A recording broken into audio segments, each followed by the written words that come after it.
Tuanze katika performance ya kikosi. Unakubaliana na kocha Fadlu Davis kile kiwango kilikuwa ni kiwango bora kwa namna ambavyo unaifahamu Simba Sports Club? Nakubaliana kwa maana ya kwamba Fadlu anajua kiwango cha jana sio kizuri wala hakijamridhisha. Maana ifika wakati dakika za mwishoni aliweza kuvua paka koti lake kuonesha namna gani ambavyo kazi ilikuwa ni ngumu. Kwa hiyo naelewa kwa nini anasema hivyo, anajaribu kuwatetea wachezaji wake asiwaseme mbele ya kamera, mbele ya vyombo vya habari, lakini naamini akiingia ni vyombo vya kubadilishia nguo lazima tu ataenda kuongea nao, si kiwango ambacho kinaweza kuridhisha, kwa sababu ukiangalia ratiba ilivyokuwa imebana, ratiba ya vipolo ambavyo wapo navyo na gap la alama lilivyokuwa dogo kati ya wao na timu ambayo wanakimbizana nayo, kwa kuna ulazima wao kuweza kuokota alama. Kwa performance ya jana ilikuwa guarantee wao kuweza kuondoka na ushindi, wale kwa ikupa assurance yote ya kuweza kuondoka na ushindi, na ni performance ambayo endapo wanairudia kwenye mechi inayofuata wao kuweza kuondoka na ushindi inakuwa ni ngumu. Kwa hiyo namuelewa kwamba amejaribu kuwakingia vifua wachezaji, lakini naamini akiwa ndani kwenye dressing room lazima tu itakuwa kuna neno ambalo waambia kuonesha namna gani ambayo hajafanya na kile ambacho kimetokea, kwa sababu ni kiwango ambacho hakikupi uhakika wala hakikupromise wewe kushinda mechi inayokuja. Lakini kwenye eneo la kuweza kuwatetea na kufanya waondokane na pressure nje ya uwanja ni kwenda kuwasema ndani. Kwa hiyo ametimiza tu msingi, lakini kiwarisia hakufurahishwa na hili alionyesha yeye akiwa kwenye bench, mikono ilikuwa mingi, joto lilikuwa jingi, muda kavua paka koti. Fadlu Simona kivua koti akiwa kwenye bench, lakini jana koti lilivuliwa. Licha kwamba jana KMC kuna muda mvua ilinyesha, kulikuwa na hali fulani ya baridi, lakini joto lilijisikia. Kitu ambacho kwa Fadlu si kawaida. Kwa hiyo kwenye eneo la performance hakuridhishwa, lakini ameamua kuwatetea. Naamini ndani kwenye dressing room mtakuwa tu aliwasema wachezaji wake. Sawa, ni Sajigwa Senior huyu akiweza kuichambua kauli ya kocha Fadlu Davis mara baada ya kutamatika kwa mchezo wa jana dhidi ya kikosi cha Mashujaa, ambako amesema kikosi chake kilicheza vizuri na kuwapongeza wachezaji ambao waliweza kucheza katika mchezo huo. Hamisa, pia tumeutazama kwa namna ambavyo ilivyo na rotation ya kikosi ilivyofanyika. Hata kwenye kauli ya kocha Fadlu hapo alipokuwa akizungumza amesema kwa maana amewatoa wachezaji ili aweze kufanya rotation kutokana na ratiba ambayo inamkabili mbele. Lakini wakati huo huo kocha Fadlu amesema kipindi cha kwanza Mashujaa walijaribu kuwadhibiti, lakini baada ya kuja kipindi cha pili kubadili mbinu wakaweza kurejea katika ubora wao, na wamerejea katika ubora pia baada ya kufanya hayo mabadiliko ambayo zaidi ya wachezaji watatu waliweza kuwabadilisha katika kikosi hiko. Tukubali tu kwa maana kikosi cha kwanza na kikosi cha pili hakipo katika level sawa. Kikosi cha kwanza kina level kubwa ya ubora kuliko kile cha pili ambacho kimekuwa kikikaa bench. Kwa asilimia kubwa, na kizuri zaidi ama kibaya zaidi naamini hata Fadlu mwenyewe anafahamu uhalisia ambao upo katika kikosi chake, kwa sababu kijaribu kufanya analysis ya wachezaji. Tuanze kwa wachezaji mmoja mmoja ambao walianza kwenye kikosi cha jana. Angalia kwenye mbavu zote mbili, namba 3 na namba 4, yani mini fullback wa kulia na kushoto, alianza David Kameta Duchu pamoja na Valentine Noma. Lakini angalia aina ya game ambayo walikuwa wanaicheza, alafu angalia kipindi cha pili baada ya kuingia kwa Mohamed Hussein pamoja na Shomari Kapombe. Na bad enough ili kuongeza mwiba kwenye hilo, au ili kukamilisha zaidi hiyo sentensi ya kwamba kuna utofauti baina ya wanaoanza na ambao wanaanzia wako nje, ni kwamba hawa wachezaji wawili ambao wameingia, fullback wawili Mohamed Hussein pamoja na Shomari Kapombe, ndio wachezaji ambao walikwenda kuathiri mchezo moja kwa moja na kuipa Simba alama 3. Kama unakumbuka penalty ya kwanza ilipatikana kwa cross ambayo alipiga Mohamed Hussein, akaja akaigusa Abdul Nasir Gamala sana, ikawa penalty. Angalia eneo ambalo alikuwa anacheza Mohamed Hussein, alafu angalia na eneo ambalo alikuwa anacheza Valentine Noma. Yaani walipoingia wao walikuwa wanaingia kama walikuwa, kuna nyakati wanacheza kama washambuliaji. Angalia nyakati nyingi ulikuwa unamkuta Shomari Kapombe yuko ndani ya box anashambulia zaidi kwenye boxi, the same kwa Mohamed Hussein, na hicho ndio kitu ambacho mwalimu alijaribu kukibadilisha, kwa sababu kwa namna ambavyo Mashujaa walikuwa wanazuia, alafu kwa jinsi ambavyo Simba walikuwa wanashambulia, kuna nyakati ulikuwa unamuona Ateba peke yake katikati ya boxi akiwa na madefender karibu 5 wa Mashujaa ambao wanazuia. Jaribu kuangalia ni ngumu kiasi gani yeye kuweza kudili na mipira ambayo itakuwa inapigwa kwenye box. Iwe ni mipira ya chini, Mashujaa walikuwa kwanza kuintercept. Iwe ni mipira ya juu ya crossing, same pia wakina Abdul Majid Zakaria walikuwa kwanza kuintercept. Kwa hiyo angalia pia composure ya Shomari Kapombe, achana tu na yeye kusababisha ile penalty. Yeye ndiye, angalia ukomavu wake, namna ambavyo aliweza kumshawishi muamuzi, sababu mchezaji lazima uwe na uwezo pia kumshawishi muamuzi. Yani uweze kutafuta matokeo kwa kila namna. Angalia namna ambavyo ameweza kumshawishi muamuzi akasabu. Jaribu angalia reaction ya muamuzi wakati ile foul, wakati referee line 2 amenyanyua kibendera, aliashiria ni foul ya kawaida. Muamuzi mara ya kwanza aliweka nje ya box, lakini angalia ushawishi wake kwamba kama hii ni foul na hapa nipo ndani ya box, kwa nini isiwe penalty? Muamuzi anaenda anafunika mkwaju wa penalty. Angalia hata namna ambavyo Shomari alikuwa anafanya safari zake. Kuna nyakati baada ya yeye kuingia sasa, corridors za kupitisha pasi upande wa kulia ambao wanacheza yeye zikawa zinapatikana kwa sababu ya movements zake. Kuna nyakati atasogea juu, atautanua uwanja, atamvuta fullback mmoja, ataenda pembeni hapa katikati, half space itafunguka. Kuna nyakati ambazo atakuwa anashambulia pembeni, winga wake anakuwa anaenda kushoto. Yani zile harakati zake na namna pia ambavyo anajua kuitafuta space, na namna ambavyo anajua pia kuipitisha pasi, na movements zake bila mpira, namna ambavyo anawavuta pia defenders wa timu pinzani. Angalia namna gani ambavyo waliweza kuathiri mchezo. Hawa ni mabeki wawili tu wa pembeni ambao wajaribu kuwazungumza.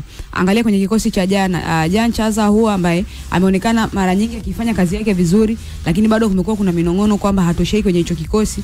Lakini jaribu kuangalia tu kwenye mchezo wa jana, Jan Chaza amekosekana, lakini angalia mbadala wake ni Aweso Ali Aweso. Kwa nyakati ambazo ulikuwa unajiuliza kwa aina hii ya playmaker, kwa aina hii ya playmaking ambaye alikuwa anaionyesha Aweso Ali Aweso, Simba wanapata vipi magoli? Kwa sababu kwa namna ambavyo Mashujaa walikuwa wanazuia, ambacho kilikuwa kinahitajika zaidi ni zile movements au harakati ambazo zitakuwa zinafanyika zaidi katikati, kwa sababu yeye ni namba 10, na maana awe na uwezo wa kupasia mpira then asogee na ndio mara nyingi ambavyo Elim Panzu pamoja na Jan Chazo wamekuwa wakifanya. Yaani anaweza akaweka pasi kwenye nafasi, akasogea, tayari umeshamvuta mpinzani kwenye eneo, umeshasogea kwenye box, ameshuti, au umesogea kwenye box, amepasiana tena, mpinzani amemgusa, imekuwa foul. Lakini angalia kwenye ule mchezo wa jana, pasi nyingi ambazo Aweso walikuwa wanazipiga, ni kama kuna ubunifu fulani ambao waliukosa, namna gani ambavyo yeye kama playmaker anapaswa kuact kwenye kuifungua ile defense ya Mashujaa. Kilichokuwa kimebakia kwake pekee ni kupiga zile square pass kwenda maeneo ya pembeni. Kwa nyakati anapiga zile back pass, yani kuna nyakati ambazo hata Mashujaa wenyewe walikuwa wanazuia comfortably kabisa. Jaribu kuangalia kipindi cha kwanza ni nafasi ngapi za hatari ambazo Simba amezitengeneza, just one shot on target ambayo ilizalishwa na free kick. Jaribu kuangalia ilikuwa ni ngumu kiasi gani kwa yeye Aweso Ali Aweso kuibeba ile mechi kama playmaker na kutengeneza nafasi. Angalia kwa Edwin Balua pia naye, the way ambavyo alikuwa anacheza, humuoni kama ni mchezaji ambaye anapokuwa uwanjani ana uwezo wa kuathiri mchezo compared na namna ambavyo Kibu Denis anacheza. Angalia nyakati ambazo Kibu aliingia, upande ambao anacheza yeye pamoja na Shomari Kapombe, ndio upande ambao walikuwa wanawafungua zaidi Mashujaa kwa sababu ya namna ambavyo wanaelewana na movements zao, kwamba kuna nyakati ambazo Kibu akijaribu kuinvert kuingia ndani, Shomari anatanua uwanja pembeni. Kwa hiyo maana anavuta concentration ya hao walinzi, kwa sababu kuna nyakati ambazo Mashujaa walikuwa wanazuia paka na walinzi watano. Kwa hiyo inabidi itumike akili ya ziada na ujanja na uharaka ili kuweza kuwafungua. Na ndio upande huo ambao umekuja kuzalisha bao la pili. Na yani jaribu kuangalia eneo ambalo Shomari anakwenda kuomba penalty, ni eneo ambalo alipaswa kuwepo winga, alipaswa kwa Kibu Denis pale, alipaswa weza kuwa Leonel Ateba, alipaswa kuwa labda namba 10 yote, yani lile ni eneo ambalo unategemea kuwaona wale washambuliaji wa timu, whether ni kiungo mshambuliaji ama ni winga, lakini fullback wa kulia anatoka pembeni kwenye eneo lake anakuja kuataka hapa ndani. Angalia na audacity kiasi gani, kwa sababu kumbuka unacheza na timu ambayo inafahamu kukushambulia kwenye counter attack, lakini angalia risk ambayo alitake kuliacha eneo ambalo anacheza, kusogea juu, kutafuta nafasi ya kuweza kufungua Mashujaa na kufunga magoli, na nafasi kapatikana. Kwa hiyo kwa ujumla tu kwa namna ambavyo nimejaribu kwa analyze hawa wachezaji ambao waliingia na ambao walianza mchezo, au wale wachezaji ambao mara nyingi hawapati nafasi, unaiona hiyo difference ya viwango vyao. Na naamini hata kuelekea msimu ujao Fadlu Davids anaweza asitumie nguvu kubwa sana kuuambia uongozi,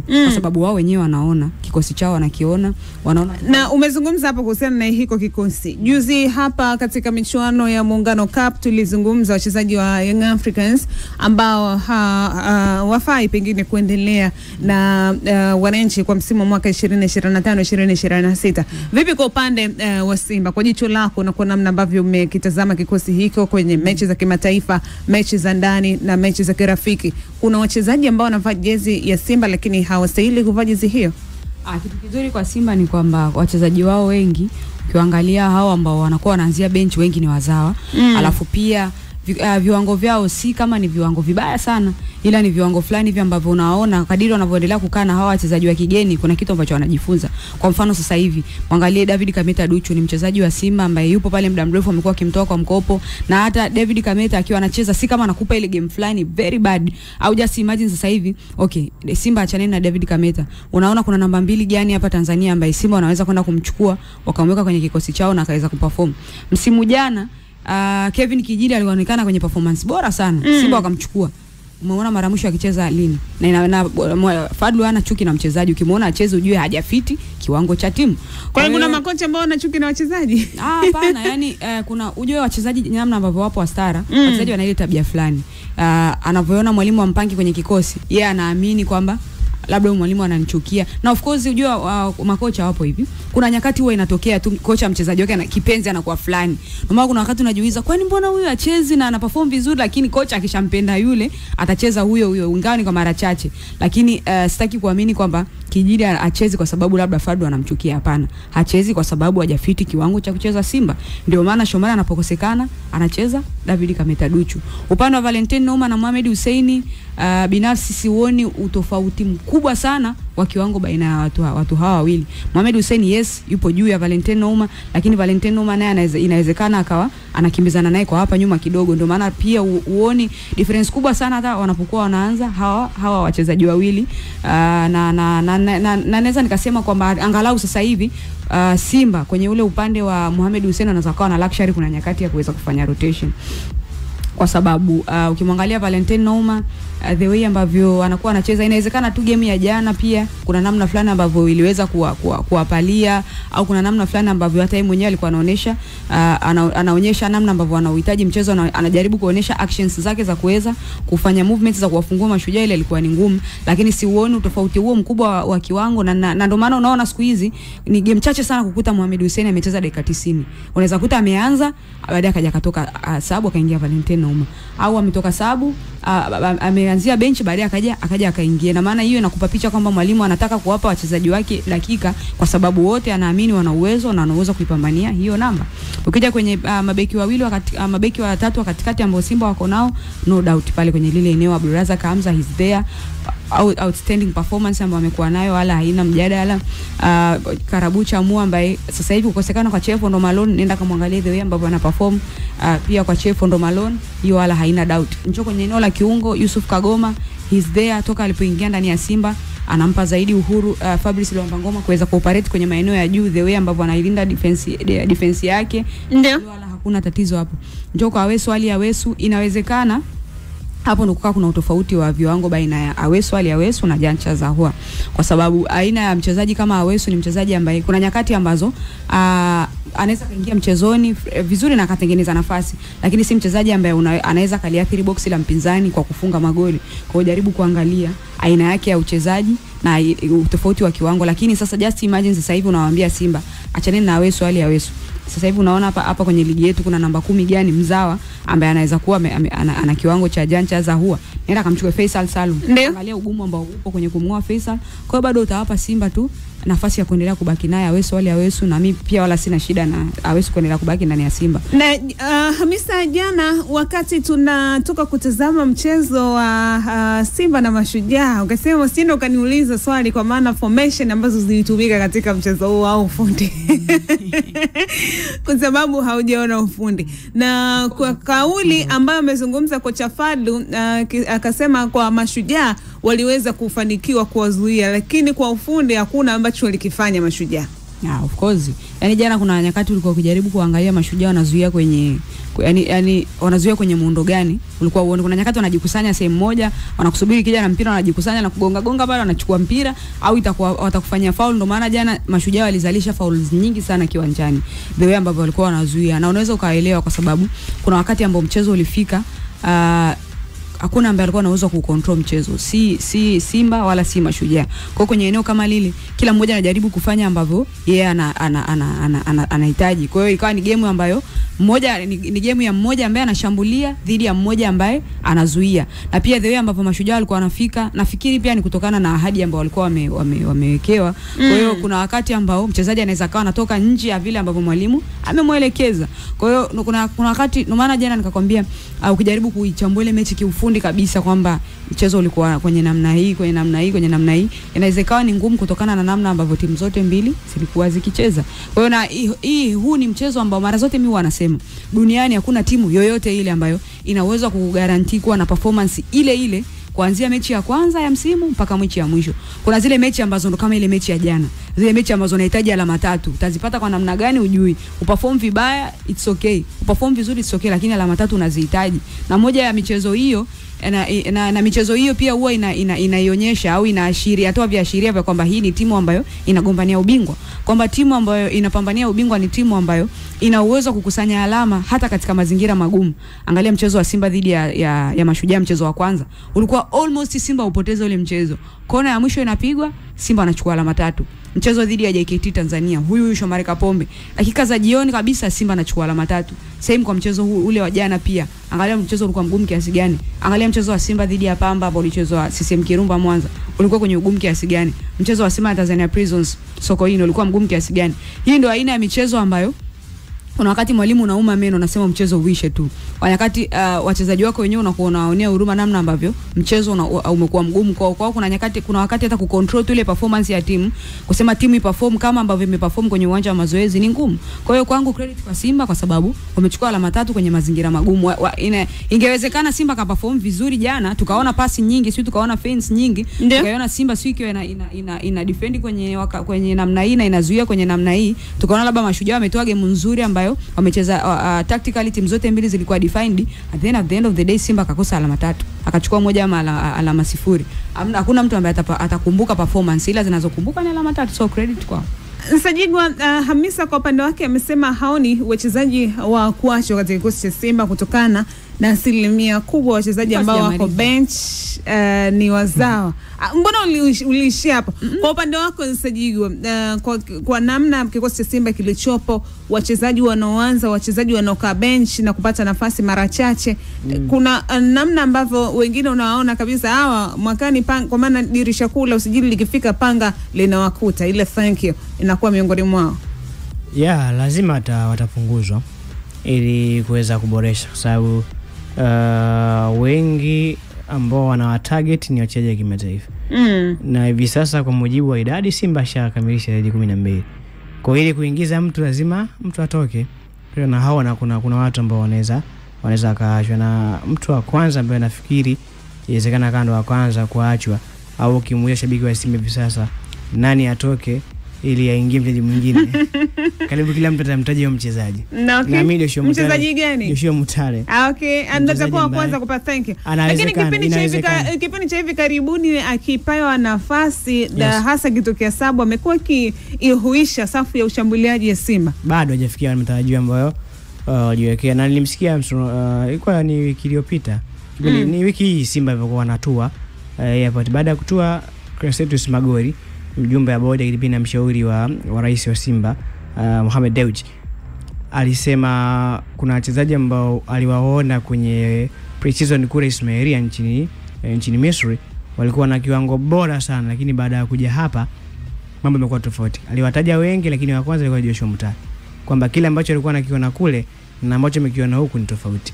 Lakini hata mimi nikilifaa alivyokuwa kwa Dynamos kwa mechi chache ambazo nibahatika kumuona, na hicho ambacho nakiona huku ni vitu tofauti. Pia Fadru kuna muda kipindi timu ipo kwenye pre-season, kuna muda alikuwa anaelezea namna gani ambapo timu ina grow, inakuwa kwenye ile ujenzi wake. Mmoja wa wachezaji ambao alikuwa anawataja sana kwenye eneo la kiungo ushambuliaji alikuwa ni Joshua Mutale. Kwa hiyo matarajio ya Mutale yalikuwa makubwa sana, lakini alipofika hapo mambo akakataa. Kwa hiyo sidhani kama Simba watakuwa na muda sana wa kumbembeleza, kwa sababu wana huo uhitaji. Maybe wangekuwa na luxury kwamba kipindi hichi ambacho Joshua Mutale anasubiri kupepea wake, basi kuna wengine ambao wanafanya vizuri sana kiasi kwamba kikosi hakina shida. Mtu kama Peter Banda kipindi anaingia, Peter Banda alivumilia msimu 2 mpaka 3. Alikuwa anapata majeraha. Yaani yule ilikuwa sio shida ya performance. Alikuwa anaumia sana, kuta anacheza michezo 4-5, anakaa nje miezi 2. Akirudi performance ipo, lakini upatikanaji wake ulikuwa mgumu. Yule aliweza kuvumilia kwa sababu mbili. Kwanza alikuwa akipatikana kuna kitu anakiwafa bora zaidi ambacho anakitoa saizi Joshua Mutale. Lakini pia issue nyingine ya Peter Banda, kipindi yeye anadema ndio kipindi hicho ambacho kinasako amewaka, akaja kaongezeka Moses Piri, akaongezeka Saido Chama yupo. Kwa timu ilikuwa na luxury ya kuweza kutumia watu wengi kwenye maeneo ambapo Peter Banda anacheza. Kwa hata ikosekana naye ilikuwa sio case, na maana Simba walifanikiwa kumvumilia kwa misimu 2 mpaka 3 licha kwamba alikuwa apatikani uwanjani kutokana na majeraha. Lakini kuna hii issue ya Joshua Mutale, kipindi hichi ambacho kwenye maeneo ambapo yeye anatumika ndio maeneo ambayo inaonekana Simba watu hawana. Kuna watu wakitoka tu wanaokuwa benchi ni shida. Kuna muda pia mwalimu afanyi sabu kwa sababu wale walio kwa benchi na walioanza viwango tofauti. Kwa hiyo naona ni ngumu sana Joshua Mutale kutoboa kwenye dirisha ya usajili akaweza kasalia. Mchezaji mwingine wa pili ni Agustino Kejefa. Huu sio issue ya kiwango. Lakini ni issue ya unajua kocha pia kuna wachezaji ambao wanawataka kwenye baadhi ya maeneo. Okay. Inawezekana ukawa na kiwango kizuri lakini kwenye ile eneo wewe hakuoni kama unafaa. Nilisikia Fadru zile ambavyo anamuona Agustino Kejefa, anamuona kama ni kiungo mkabaji soft sana. Ndio maana mara nyingi anapenda kumtumia Yusuf Kagoma. Si kwamba ni mbaya lakini ni laini sana. Kwa anataka kiungo mkabaji ambaye anagonga. Kwa inawezekana bangempata Putin angefly sana. Okay, yani Putin, yani kwa maana Fadlu Davis angekutana na Putin. Yani Sadio Kanuti asingeondoka. Kwa sababu shughuli ambayo anaifanya Yusuf Kagoma aitofautiana sana na Putin. Kagoma naye ni mtu ambaye akimaliza mechi bila kadi, lakini yuko Mzamiru Yasin pale. Sinoisha majeraha tangia aanze kucheza na sikia siku anaumwa. Kwa ndio hivyo nimesikia kwamba yeye anapomwona Agustino Kejefa anamwona kama ni soft. Na ukimwangalia ambavyo anacheza Agustino Kejefa ni kiungo mkabaji, lakini uweze kumkuta sana kwenye migongano kama ambavyo anafanya Yusuf Kagoma, asikuta amelala vunguni ameanza kufanya tackle.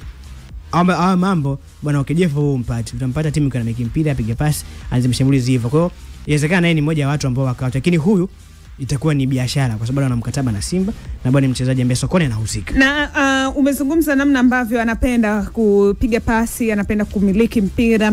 Tumeona pia kuna wakati mwingine pale kwenye namba 8 ya Simba kuna in and out hata namba 10. Tuliona kwa upande wa Mohamed Nasreddin Nabi alimbadilisha Faisal Salum kutoka kwenye kucheza kiungo mkabaji mpaka kwenda kwenye kiungo mshambuliaji. Vipi akishift pale mbele wakati Jean Charles Ahoua anapata mapumziko kuelekea kwenye mechi ngumu? Hawezi kaisaidia Simba katika nafasi ya kiungo mshambuliaji. Ya hizo sifa sio kama mchezaji anakuwa nazo za kucheza maeneo tofauti. Agustino Kejefa huu ni msimu wa pili mimi namshuhudia. Nimemwona akiwa mshambuliaji Rivers United akicheza eneo lile. Sijamwona akimiliki nafasi za kucheza kama kiungo mshambuliaji. Ni sifa sio nafasi, sifa za kucheza kama kiungo mshambuliaji. Naamini ukimbadilishia eneo inawezekana ndo kampunguzia ubora.